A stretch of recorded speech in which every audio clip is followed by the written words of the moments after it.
Well, hey there. It's been a while since I've come live from the sauna, and so I thought I'd just pop in and do my live early today as I'm mitigating and being proactive about potential viral droplets that I may have come in contact with yesterday and actually over the last couple of days. Woke up a little bleary-eyed yesterday and this morning didn't want to get out of bed. So, yeah, it's crazy. It's that season again, and everybody's out and about, and hey there.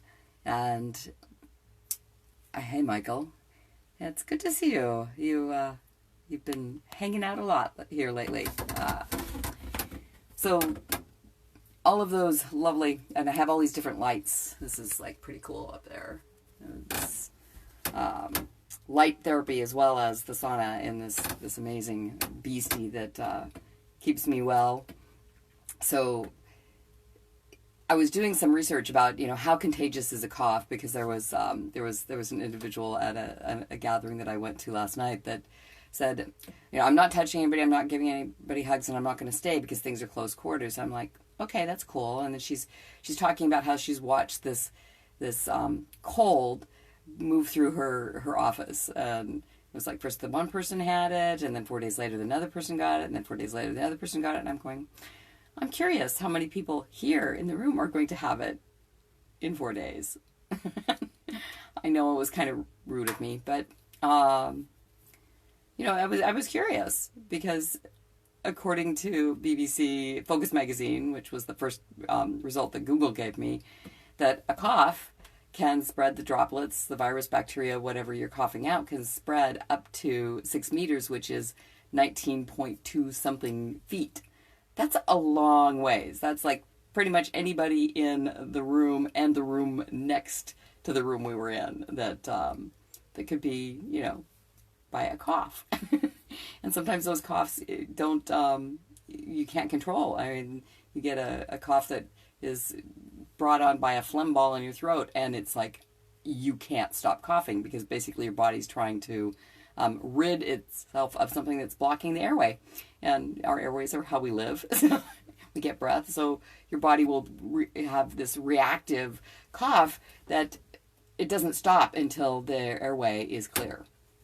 So having experienced a few of those myself, I remember around this time last year, I ended up having a fever that lasted for 7 days where I could barely move, and I just stayed in bed. And I really want to mitigate that this year. Let's stay well this year. I didn't have my sauna last year. Well, I did, but I wasn't where my sauna was. I was house sitting for a friend, so it was awesome to be house sitting and taking dog sitting. However, I got really sick, and because I went to an event, and somebody there probably sneezed or coughed and had something very virulent. Though I was talking with a healthcare professional recently, and they said that the flu season this year is much milder than last year. Yay to that. So, loving myself by being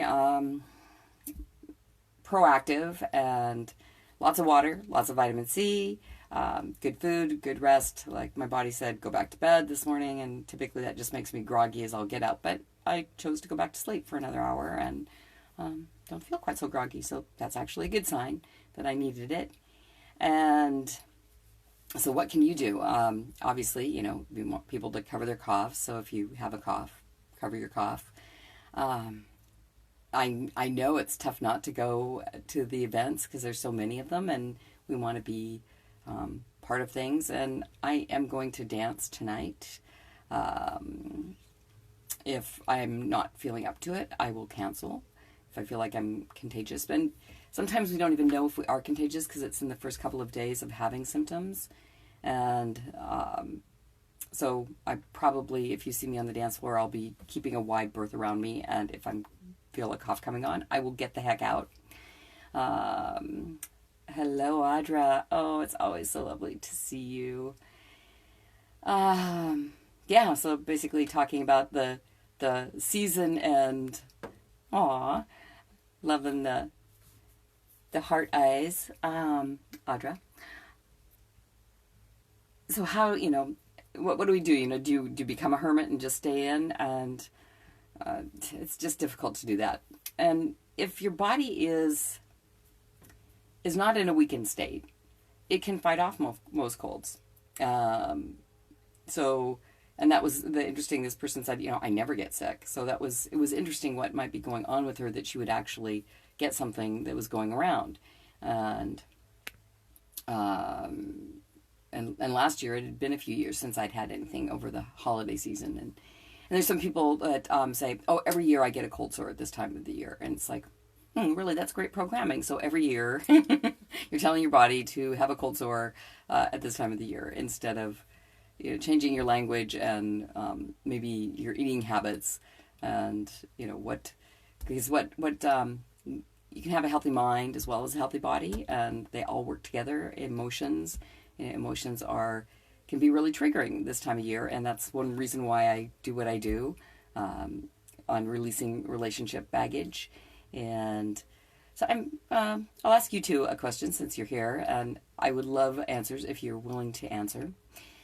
Would you rather overcome relationship baggage or eliminate relationship baggage? So overcome or eliminate?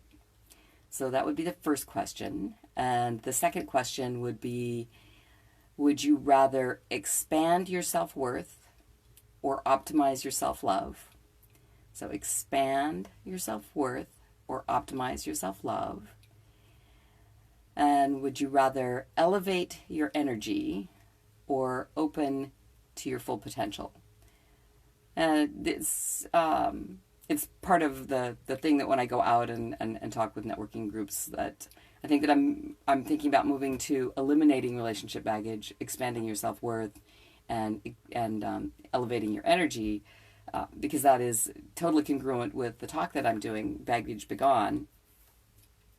Because overcome sounds like a lot of work. So I'm thinking about moving away from overcoming and optimizing, because that optimizing also sounds like it could be a lot of work.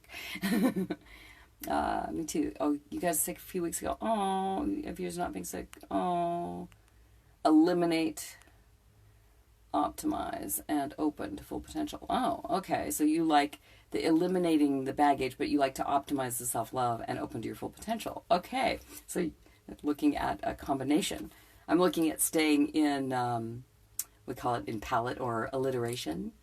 Yeah, optimizing self-love. Well, that's what I've been doing this whole year. Today's 348. Yeah, 348 days.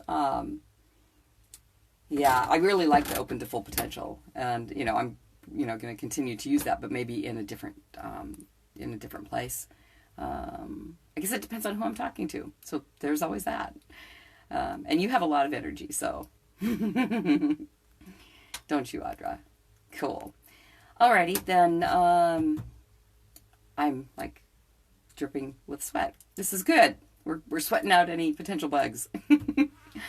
And anybody else that watches later, you can give me your opinions also on the eliminate, expand, and so many people don't have self-worth, and being able to expand into that will also help you optimize your self-love. It seems almost like the eliminate, expand, and elevate your energy are more first steps. Yeah, you do have a lot of energy, so you're not worried about getting more energy. But my ideal clients, they are exhausted. They go and go and go, and yet they're exhausted, and are wondering where they are able to pull out that last little bit of energy when truly their adrenals are fried, and they're so close to breakdown, or they're in it. Yes. Yeah, it was the most, having the sauna at home is amazing. It is the most empowering purchase that I ever made. I got a bunch of blowback about purchasing it, but within 24 hours of purchasing it, oh, thank you, I got a client that more than paid for it. So it was a super empowering decision for my wellness. And I noticed, and I got it because I had a heavy copper load. And I noticed that just yesterday I was looking at the rings around my eyes, and they used to be like really, really heavy, which is one of the signs of a copper overload. And there's hardly a ring at all. I mean, having a ring there is awesome. It's one of the things that makes us even more attractive. It's a subtle thing. You look at actors and actresses that have that ring, they're the ones that are the most attractive. But that really thick, heavy ring that I had is gone. So that was super exciting to know. And somebody had commented on how dark my eyes were last week. And it was like, really? Because last time I looked, the outside was dark, but the inside had turned more hazel. So yeah, my eyes are back to being dark. So so using the sauna and the other things to mitigate the copper overload, looks like things are back in balance. And my my assaying zinc tastes awful. So that means I have enough zinc. How to delete copper overload besides sauna? Oh, well, part of it's diet, though I ended up, it's a really heavy meat diet and my body couldn't handle it. Because one of the first things they ask you if you have a copper overload is if you're a vegetarian or vegan, because there's more copper in vegetables and their copper zinc balances. But if you have too much copper, they wanted me to eliminate like all the things that I ate and eat lots of meat. And because there's lots of zinc in meat, but not copper. So that was, it was really, really challenging and I didn't feel good. So I just upped my zinc supplements and did, I worked with somebody for a little while and it just, it wasn't a good fit. So I couldn't recommend her. And the amount of meat, my body was really, really unhappy. And so I think the sauna, well, actually, the pillar practice down in Australia, they energetically removed the copper. And since then, I have been improving. So there's a lot to be said for energy medicine, which is a lot of what I do. So, yeah, that's one way. And I can connect you with them if that's something you would like, Audra. Because, yeah, having too much copper can lead to all kinds of negative consequences. And I'm feeling much better now. All right, I think it's time for me to go. I think I had a tentative call at 10. I'm not sure whether they're going to show up. Yeah, pretty darn amazing. Oh, yep, and the sun is saying it's almost time to get out. So have an amazing day. Do what you desire most that shows you that you love yourself. And if you will, share how you're loving yourself. I appreciate the conversation, Audra. It's not meant to be just me talking. I've been having a really hard time getting people, that when people come on, there's been echoes or they haven't been able to get on. So it's been a challenge to have guests lately. And also, I'm almost done. Oh, thank you, Audrey. You have a fabulous day as well. Sending you lots of love. And now, you go love yourself.